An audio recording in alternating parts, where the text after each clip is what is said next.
இது மகிமை நேரம். கர்த்தர் இரட்சகருமாகிய இயேசு கிறிஸ்துவின் இடைநேற்று நாமத்தினாலே மகிமை டிவி நேயர்களை நான் வாழ்த்துகிறேன். இந்த மகிமை நேர நிகழ்ச்சியின் மூலமாக உங்களை சந்திப்பதிலே நான் மகிழ்ச்சி அடைகிறேன். பிரியமானவர்களே, உயிர்த்தெழுதலின் ஆவிக்குரிய ஆசீர்வாதங்கள் என்பதை குறித்து நாம் தியானித்து வருகிறோம். இயேசு கிறிஸ்து உயிர்த்ததினால் அவர் தேற்றவளனாகிய பரிசுத்த ஆவியை நமக்கு தந்தருளினார். அவர் நமக்காக ஒரு பரிசுத்த ஸ்தலத்தை ஆயத்தம் பண்ணி கொண்டிருக்கிறார். அவர் தேவனை கிட்டி சேரும்படியான அவருடைய கிருபாசனத்தை சேரும்படியான தைரியத்தை நமக்கு தருகிறார் என்பதை குறித்து நாம் தியானித்தோம்.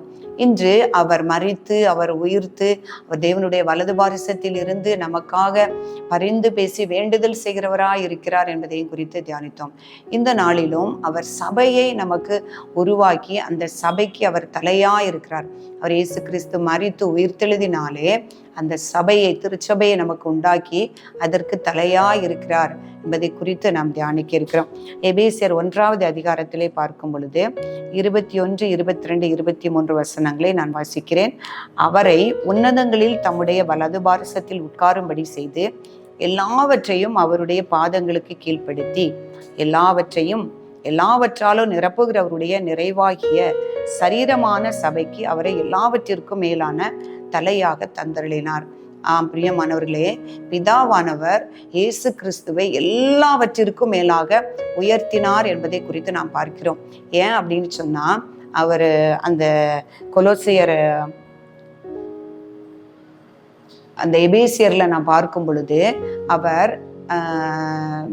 அவரை தேவனுடைய ரூபமா இருந்தும் அவர் அடிமையின் ரூபம் எடுத்து தன்னைத்தானே தாழ்த்தினபடியால் அந்த சிலுவையின் மரண பரியந்தம், அதாவது தேவனுக்கு சமமாயிருப்பதை கொள்ளையாடின பொருளாக எண்ணாமல் தன்னைத்தான் தாழ்த்தி வெறுமையாக்கி சிலுவையின் கடைசி பரியந்தம் தன்னை தாழ்த்தினபடியால் தேவன் அவரை உயர்த்தினார் என்று பார்க்கிறோம்.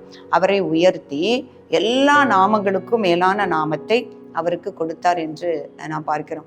இதுல நம்ம என்ன பார்க்கிறோம்? எல்லாவற்றையும் அவருக்கு கீழ்ப்படுத்தினார், அவரை உயர்த்தினார், எல்லா நாமத்திற்கும் மேலான நாமத்தை அவருக்கு கொடுத்தார், எல்லாவற்றையும் அவருக்கு கீழ்ப்படுத்தினார் என்று பார்க்கிறோம். கீழ்ப்படுத்தி அந்த சபையை உருவாக்கி அந்த சரீரமான அந்த சபைக்கு இயேசு கிறிஸ்துவை தலையாக்கினார் என்று நாம் பார்க்கிறோம். அப்போ அந்த சபை, நாம் சரீரமாக இருக்கிறோம், இயேசு கிறிஸ்து நமக்கு தலையா இருக்கிறார். நாம் எல்லாரும் அந்த சபையினுடைய அவயங்களாய் நான் இருக்கிறோம்.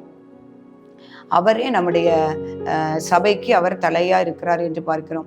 இயேசு கிறிஸ்து அந்த பவுல் அப்போஸ்தலர் சொல்லும் பொழுது, அந்த சபையையும் அந்த இயேசு கிறிஸ்துவை குறித்து சொல்லும் பொழுது, ஒரு புருஷனானவன் எப்படி ஒரு மனைவிக்கு தலையா இருக்கிறானோ அதே போல இயேசு கிறிஸ்துவானவர் சபையாகிய மணவாட்டிக்கு ஒரு தலைவனாய் இருக்கிறான் என்று நாம் பார்க்கிறோம்.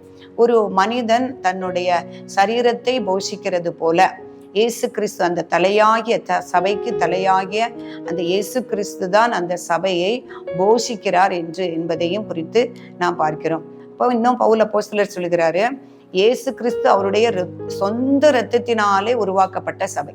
இந்த சபை நாம் யாரால உருவாக்கப்பட்டது என்று நான் சொல்லலாம். ஒவ்வொருவரும் ஒரு சபையை உருவாக்கி கொண்டு இது தங்களால் உருவாக்கப்பட்டது என்று சொல்லிக் கொள்ளலாம். ஆனால் இயேசு கிறிஸ்து அவருடைய இரத்தத்தினாலே உருவாக்கப்பட்ட அந்த சபை. ஆனா ஒவ்வொரு சபைக்கும் அவர் ஆவியானவரை கொண்டு கண்காணிகளை வைத்திருக்கிறார். கண்காணிகளை தான் நம்ம ஊழியக்காரர்களையும் மேய்ப்பர்களையும் அவர் வைத்திருக்கிறார். அவர்களை கண்காணிக்கும்படியாக ஆவியானவர் வைத்திருக்கிறார். அந்த சபை கிறிஸ்துவினுடைய இரத்தத்தினாலே உண்டாக்கப்பட்டது என்பதை நாம் அறிந்திருக்கிறோம். அவர் மரித்தோரில் இருந்து எழும்பி முதல் பேரானவராய் இருக்கிறபடினாலே அவரை எல்லாவற்றிற்கும் மேலாக உயர்த்தி அவருக்கு எல்லாவற்றையும் அவளுக்கு கீழ்ப்படுத்தி அந்த சபையாகிய சரீரத்திற்கு அவரை தலையாக ஏற்படுத்தினார் என்று பார்க்கிறோம். அப்போ பேதுருவோடு ஆண்டவர் அவர் ஊழியம் செய்த நாட்களிலே சொல்லும் பொழுது சொல்கிறார், இந்த கல்லின் மேல என் சபையை நான் கட்டுவேன் என்று சொல்கிறார். அதே போல அந்த சபை எப்போ கட்டப்பட்டுச்சு அப்படின்னு சொல்லும் பொழுது, ஆண்டவர் உயிர்த்தெழுந்த பிறகு, ஆண்டவர் உயிர்த்தெழுந்து அவர் பரமேறி சென்ற பிறகு, பரிசுத்த ஆவி அருளப்பட்ட பிறகுதான் அந்த அப்போஸ்தலர்கள் பலம் அடைந்து இயேசு கிறிஸ்து உயிர்த்தெழுதலை பலமாய் சுவிசேஷமாய் அறிவித்தார்கள். இயேசு கிறிஸ்து உயிர்த்தார் என்பதை அவர்கள் சாட்சியாக அறிவித்தது நிமித்தம் அநேகர் விசுவாசித்து தேவன் அவரை எழுப்பினார், இவரே உண்மையான இரட்சகர் இயேசுவே கிறிஸ்து என்பதை திருஷ்டாந்தமாக அப்போஸ்தலர்கள் தெரியப்படுத்தினது நிமித்தம் அந்த பெந்தைகொஸ்தே நாளிலே அந்த பரிசுத்த ஆவியை பெற்றுக்கொண்ட பொழுது பேதுரு எழும்பி தைரியமாய் பிரசங்கித்த பொழுது அநேகர் அவரை விசுவாசித்து ஞானஸ்தானம் எடுத்தார்கள் என்று பார்க்கிறோம். மனம் திரும்புதலுக்கென்று பாவ மன்னிப்புக்காக ஞானஸ்தானத்தை அவர்களுக்கு கொடுத்து சபையிலே அநேகரை சேர்த்து கொண்டு வந்தார்கள் என்று பார்க்கிறோம். பிரியமானவர்களே, ஆதி திருச்சபை இயேசு கிறிஸ்து உயிர்த்தெழுந்த பின்னாக அது உண்டானது, அது ஆரம்பமானது, அது வளர்ந்து பெருகினது. ஒவ்வொரு திரளான ஸ்திரீகளும் புருஷர்களும் அவருடைய உபதேசத்தை கேட்டு தேவனிடத்திலே திரும்பி சபைக்குள்ளாக வந்தார்கள் என்று நாம் பார்க்கிறோம். விசுவாசிகளான திரளான கூட்டத்தார் அவரிடத்திலே வந்தார்கள். ஆனால் அந்த ஆதி திருச்சபையிலே தேவன் உயிர்த்தெழுந்த பின் அந்த பரிசுத்த ஆவியினால் உண்டான அந்த திருச்சபையிலே பார்க்கும் பொழுது ஒரு மனம் அவரிடத்தில் காணப்பட்டதை நாம் வாசிக்கிறோம். அந்த அப்போஸ்தலர் 4ஆம் அதிகாரம் 32ஆம் வசனம், விசுவாசிகளாகிய திரளான கூட்டத்தார் ஒரே இருதயமும் ஒரே மனமும் உடையவர்களாக காணப்பட்டார்கள். எல்லாருக்கும் ஒரே இருதயம், எல்லாரும் பரிசுத்த ஆவியை பெற்றுக்கொண்டவர்கள், ஞானஸ்நானம் பெற்றுக்கொண்டவர்கள், மனம் திரும்பினவர்கள், இயேசு கிறிஸ்துவை கிறிஸ்து என்று விசுவாசிக்கிறவர்கள், தேவன் அவரை மரித்தோரில் இருந்து எழுப்பினார் என்று விசுவாசித்து ஒரே மனதுடையவர்களாய் அவர்கள் காணப்பட்டார்கள் என்று நாம் பார்க்கிறோம்.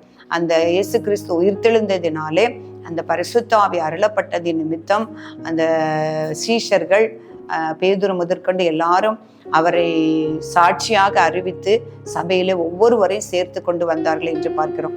அந்த பரிசுத்த ஆவியானவர் அருளப்படவில்லை என்றால் அந்த பேதுரு மற்ற எல்லா சீஷர்களும் பின்வாங்கி போகும்படியாய், அவர் மீன்பிடிக்க செல்லும்படியாய் அவர்கள் திரும்பினார்கள். ஆனால் அந்த பரிசுத்த ஆவியானவர் அவர்களுக்குள்ளே வரும் பொழுது அந்த தலையாகிய கிறிஸ்துவானவர் அந்த அவருடைய இரத்தத்தினாலே அந்த திருச்சபைகளை உருவாக்கி அநேகருடைய விசுவாசிகளை விசுவாசத்தினால் சபையிலே சேர்த்து கொண்டு வந்தார் என்று பார்க்கிறோம்.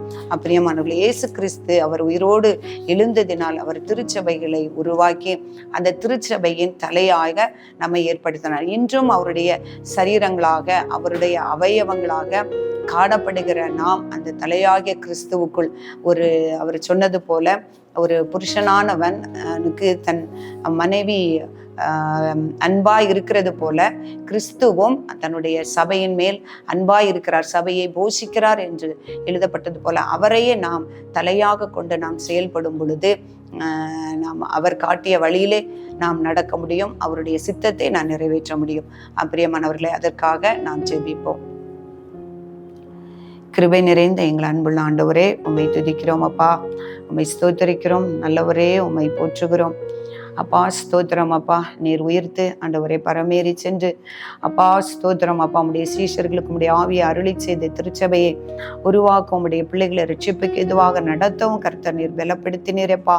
நன்றி செலுத்துகிறோம் அப்பா. அன்று ஆதி திருச்சபை உண்டானதிலிருந்து இன்று அப்பா எண்ணற்ற ஜனங்களை உம்மை அறிந்து கொள்ளும்படியாய், உம்மை விசுவாசிக்கும்படியாய் நீர் சித்தம் கொண்டு எல்லாரையும் மண்டையிலே நீர் இழுத்துக்கொள்ள சித்தமாயிருக்கிறீரே, எல்லாரும் ரட்சிக்கப்பட வேண்டும் என்று நீர் விரும்புகிறீரேப்பா. உமக்கு நன்றி செலுத்துகிறோம். உண்மையே நாங்கள் மகிமைப்படுத்துகிறோம். நாங்களும் எங்களுடைய திருச்சபையிலே தலையாகிய கிறிஸ்துவுக்கு கீழ்ப்படிந்து உம்முடைய சித்தத்தின்படி நடக்கவும் அவயங்களாகிய நாங்கள் ஒரு மனதோடு கர்த்தாவே உம்முடைய சரீரத்திலே நாங்கள் இணைந்திருக்கவும் உமக்கு கீழ்ப்படிந்திருக்கவும் எங்கள் ஒவ்வொருவருக்கும் கர்த்தர் நீர் கிருபை செய்யும்படியாய் ஜெபிக்கிறேன் சுவாமி. ரட்சித்து நீர் வழி நடத்தும் உம்முடைய நாமத்தை மகிமைப்படுத்துகிறோம். இயேசு கிறிஸ்துவின் நாமத்தில் ஜெபிக்கிறோம் நல்ல பிதாவே, ஆமென்.